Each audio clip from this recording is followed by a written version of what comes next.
আসসালামু আলাইকুম। আশা করি সবাই ভালো আছেন। আজকে আমি আমের পিউরি দিয়ে ম্যাঙ্গো আইসক্রিম বানাবো। এখানে আমি ৩টা আম্রপালি আম নিয়েছি।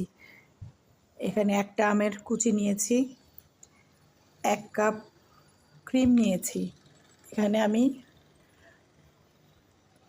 এই ইনস্টা হুইপিং টপিংটা নিয়েছি।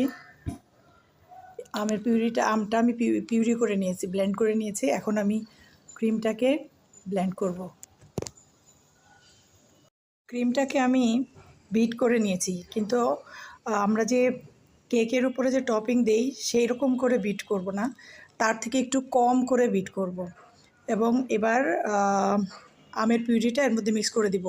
কিন্তু যেহেতু এই ক্রিমটা একটু করে মিষ্টি আছে এবং আমটাও মিষ্টি, আম্রপালি